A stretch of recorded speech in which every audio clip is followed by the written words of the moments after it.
What's up, everybody? Welcome back to the channel and some more Blood Red Skies coverage.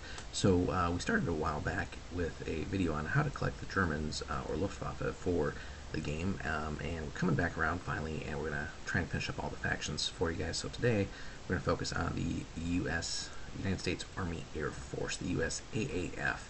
So the Americans, compared to the Luftwaffe, just initially, right, have far fewer planes to choose from, but they're all in their own way pretty dang good, so it can be kind of hard to pick sort of an immediate starting point, especially since they're not currently in any kind of like two-player starter box or anything like that, right? So you're not really like defaulted onto a plane to choose. Now, Warlord has said that they're going to come out with at some point a basically like a Pacific themed one, where then it would be the U.S. and the Japanese, and I'm assuming then we'll also get some of the other planes that the Americans just currently don't have access to. That's something we'll talk about a little bit later. So where really do you want to start with the USAAF? So on the one hand, of course, if you have a particular favorite plane in mind, by all means go with that. Go with what you like, right? It's you're always going to enjoy or get some initial enjoyment out of that. But if you're not too set on any one particular plane yet, you have a choice between the Mustang, Wildcat, Thunderbolt, Corsair, and Warhawk. Now some are geared a little bit more towards earlier mid-war, and then some towards the later period. But the obvious choice for a lot of people, probably just from whether it's like video games or other media, might gravitate towards the Mustang. I think like the Mustang is the end-all be-all for American planes, but this isn't Red Tails, so we're gonna actually kind of recommend taking the Wildcat as a good initial starting plane for the Americans, and it's just a decent all-rounder, more or less geared towards mid-war, but again, you can still hang with some of the later planes, but it's not going to wow you in any one category. But like most American planes, it's got a decent enough combination of everything, and pretty much none of the American planes are underpowered when it comes to firepower, right? So you're always going to be at least throwing some dice. So the Wildcat, again, not the fastest, not the most maneuverable, but you still get, in real life, still had like 4, I think, 50 caliber Freedom dispensers. So and like a lot of the other American planes outside of the Mustang, it's just it's a muscle car of a plane. So very, very American there. So you really can't go wrong with the Wildcat, and you can field some pretty interesting combinations there, depending on the skill level of the pilots. If you want to go, all Wildcat, there's, it's just not all that bad of a initial starting point for you there. Now, as with all the other factions, the Americans do have some aces and things like that, and those are always worth taking a look at. So for the Wildcat, currently we have Joseph J.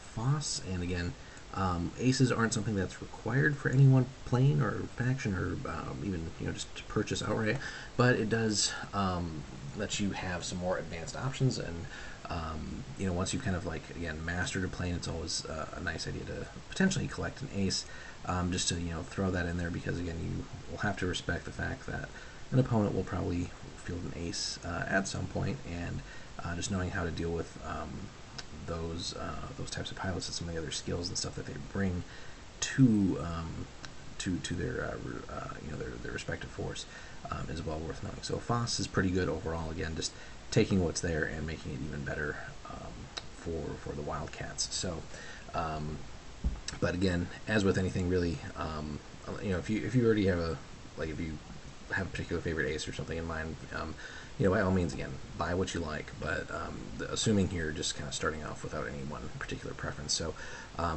as what I would always recommend in this series of videos really is, get familiar with the plane, its strengths and weaknesses, and kind of get several games under your belt with that.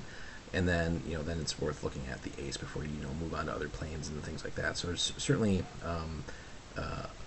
very easy to potentially just get too much at once, and then never really get good enough with any one thing, unless you already have a lot of experience with the game just in general. and you're playing other factions or something already. So there's just take it slow, get some games in, but overall I would say start with the Wildcat, then maybe explore getting the Ace for that, just to add some different looks, and then play around with the different pilot skill levels, try different things there. But start with the Wildcat. So we're going to move on to our next selection. Alrighty guys, so moving on, next plane I would probably focus on for the Americans. Again, you got some options here. I could say either going Thunderbolt or Corsair if you want more mid to late war goodness, and certainly being able to hang with some of the things the Germans and others are throwing out there at that point. So, but I would say focusing on the Thunderbolt first, because it's I think an easier one from the Wildcat. But again, let me know in the comments where you guys maybe agree or disagree. But the Thunderbolt is basically, in simple terms, it's a big fat bastard of a plane. I think it was nicknamed the Jug, right? So something like 8 50 cal, Freedom launchers. So in some ways, again, just another American muscle car of a plane, and just basically some wings attached, so it can actually be in the sky. So clear lesson though with that, and the Wildcat is basically, you're not going to win the turning battle. These aren't the most maneuverable of planes, but they hit hard if the dice are with you, right? So tactics wise, it's an easier one to follow on, again, from the Wildcat overall. But just pick good straight lines. Try to think ahead where enemies are going to be, so you can land in good firing arcs for them, and then just blast away basically. So but again, don't try to get in a turning battle with the enemy. It's better to just disengage and get turned around, and then again pick another good approach. And so you more or less should be thinking like two turns ahead anyway, but or more. But you really, again, you're gonna have to pick good approach vectors, and if you're depending on what all you've got in your force, trying to maybe pinch enemy planes and just really just get brutal, hunt them down. Look for any advantages where you can, like 2-on-1, 3-on-1, stuff like that, whenever they present themselves, and just focus down enemy planes basically. But so once you do that, if you can get behind somebody with a Thunderbolt, just unleash those Liberty dispensers. Be very aggressive with the plane, assert your dominance early, and you're going to be doing just fine. But again, pretty fast overall, good firepower, just severely lacking in the turning department. So, and that's going to be a little bit more advanced in that regard than the Wildcat. You're going to need to learn to maximize the plane's strengths and avoid its weaknesses, right? A lot of other planes out there are going to turn much tighter than you, and you're gonna just lose that battle if you're gonna try and chase them around that way. So try to set them up to where they're just basically always got something that one of your planes basically just is going to be likely any good firing arc on them. So moving on from there, again, if you want to stick more with late war, before we move on from the Thunderbolt, we shouldn't forget the Ace there. So Thunderbolts give you Gabby Gabreski, so very famous pilot for the Americans. So again, just like with all the other Aces, just takes what's there, cranks it up to max basically. So a plane that already has good firepower with pilot skill 5, it's going to be pretty bonkers, and then throwing in various Ace skills and stuff like that too. We're not going to get into any too specific details on any one of those things. That's for another series of videos. But again, once you feel like you've mastered the Thunderbolt and you're having some success with them, go ahead and pick up your Ace, get some more games in with them, see how his skills impact what that plane can do, and then down the road, more advanced things. The pilots don't always have to go with the plane that they're bought for. They'll specify like single engine plane, things like that, so you can get a little bit more deeper into those things. But this is just again, more focused on people getting into Americans as a faction. So Gabby Gabreski is definitely a good pickup for you guys there. Alrighty, so next we're going to, I think, turn our attention to the Corsair briefly, and then moving to early war for a bit. Alrighty guys, so checking in again with more mid to late war action is the Corsair, and just another very lethal American fighter. and right up there really with the Mustang as far as performance. I think overall the Mustang seems to just get more of the limelight, again for various reasons. But anyway, as far as the game goes, so another great combination of pretty much all your stats that you need in the game, and has speed and firepower, which again is that theme for the Americans. So another great one. If you can master the plane, you're gonna just rip people to shreds. But as with a lot more of these late war and advanced planes for the Americans and any faction really, points cost per plane is going to go up, right? Which means you're going to have fewer planes overall, depending on your pilot skill. So now with the plane already having some greater stats, you don't necessarily need to go super high the pilot skill for all your planes. But again, there's just different strategies to how you want to approach building and all that stuff. Again, we're not going to really get into that too much here, but just know, Corsair is definitely a little bit more on the expensive side. But you can just start deleting enemies from your airspace if you play the plane smart and again play to its strengths. So very fast, very lethal. And then as far as Corsairs go, at least initially Warlord has kind of blessed Corsair players or Corsair enthusiasts with two different aces actually, and that's one of the maybe strong selling points of getting into the Corsair, because you have in that sense more support, right? So you have Pappy Boynton and Philip Kirkwood, who are both just, again, very lethal, taking, again, a already great plane. So if you feel like you've gotten a good hang of that and how to play the Corsair, adding these two guys, or one or both of them, one or the other, I should say, either one is fine. They both do their own thing, slightly different focuses, but again, if you're already at that point and you've gotten enough Corsair games in, honestly, just pick both of them up at the same time. You can't go wrong with either of those guys. So definitely a very solid recommend there. So now before we get to the Mustang, we're going to save that for last. Is the Warhawk, the P40 basically, right?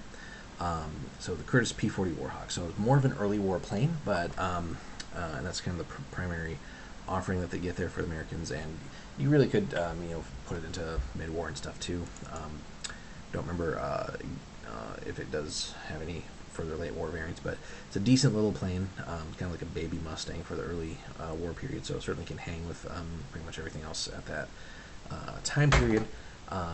And again, just typical for Americans, good speed, firepower, and this one actually has some maneuverability as well. So a nice easy one, and not too difficult overall to master, but will get overshadowed by other things as the war progresses. But again, just overall decent one to pick up, and you do get a nice ace there as well, in the form of Tex Hill. So he's got a pretty interesting story as well. So again, just a nice little plane, certainly for the earlier war period. But you can't go wrong there either. It's fairly simple, fairly forgiving in that sense, and again, a little bit more on the cheaper side as well. So certainly you'll, if you're not going crazy with the pilot skills, you can afford to take several of them, which in that sense can be a little bit more forgiving as well. So if you do have a particular hankering for the earlier war period, and you're just starting out with Americans, then that right now at least is your choice that you should go with. So finally, we'll get to the Mustang. So the P-51, right, is again in many ways the poster boy plane for the Americans here, at least as far as the game's concerned right now. But again, just one that in various media and other stuff just gets a lot of the limelight. So what does it have as far as game goes? So it's definitely advanced. So you got a lot of speed, a lot of firepower, pretty good maneuverability. There are things that are still going to be a little bit more maneuverable for you, but again, you can compensate with that with your pretty much superlative speed. But if you want to kick ass and chew bubble gum with it, you're definitely going to have that. So really, any of these American planes are just going to dish out the punishment there. So, but these guys are super expensive, and depending on what pilot skill you really want to go with, you may not have too many of them, right? But Mustang Ace or Mustang like pilot skill 4, something like that is still rather scary. Hell, even just a regular pilot skill 3 is in the right hands can feel like it's a better plane than something that you might be building.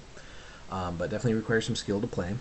So whenever one of those drops from the skies, that hurts. You're gonna miss that on your team. But if you want that fun way of spreading some democracy across the skies, late war, you can't go wrong with it. You got all kinds of 50 cals there to basically force feed your opponent some freedom and liberty there. And then the Mustangs do get a pretty good ace as well. So on that front, you get George Preddy, and again, just decent ace all around. None of the aces are.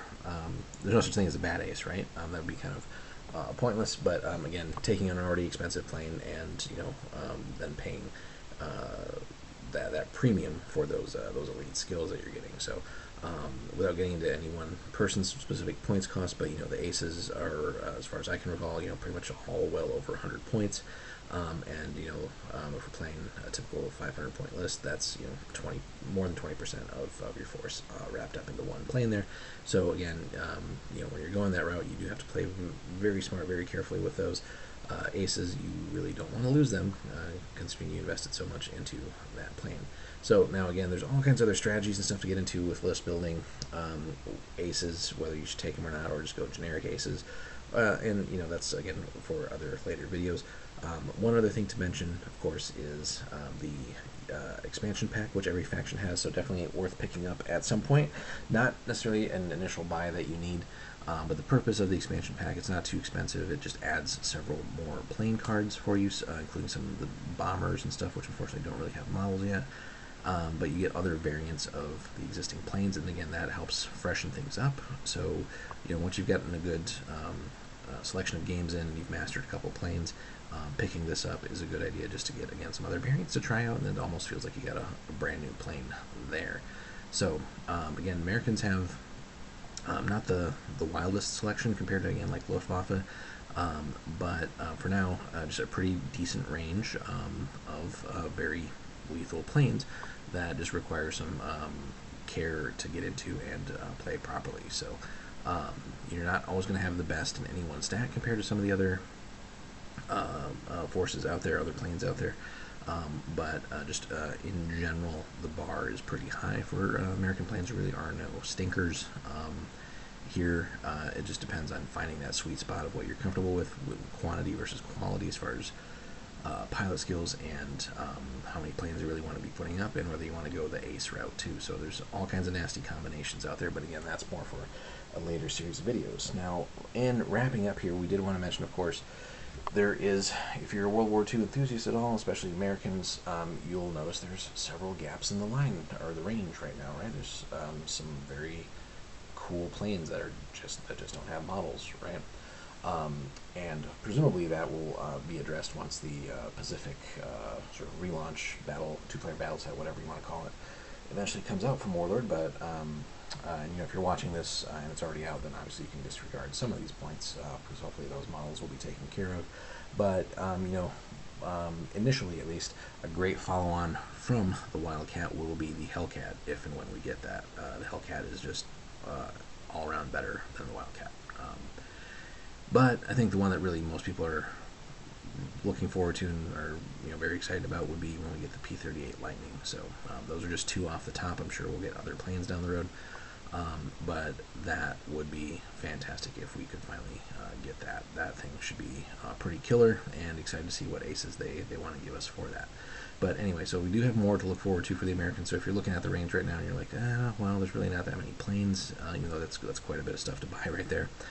Still, but just know there should be more stuff coming for it, and that might be a great time to get into Americans when those new things come out. But we can't really discuss planes that don't exist yet. So that being said, I do believe in the expansion pack they did provide. I think there was one card, I think, for a P-38 or something. I can't remember off the top of my head though, but not super important right now. So that being said, of course, there's also the 3D people doing 3D printing out there and stuff like that. So some people might come up with their own stats in the meantime, stuff like that. But we're just going to stay focused on what's actually available from Warlord here. So hopefully, overall, you enjoyed the quick little how-to guide here for the Americans. So again, if you do want to dominate the skies and spread that democracy around. Obviously, this is the faction to do it with.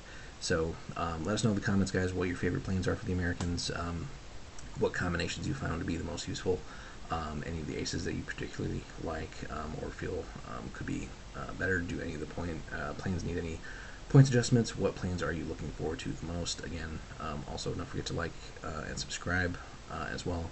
And then if you guys do want to support the channel a little bit more, there is a link in the description. If you guys head over to Warlord there, pick anything up, that helps support the channel. So hope you guys enjoyed. We'll be moving on to most likely Japan next to cover those. So probably be out next week at some point. But thanks for stopping by, guys, and we'll see you in the next one.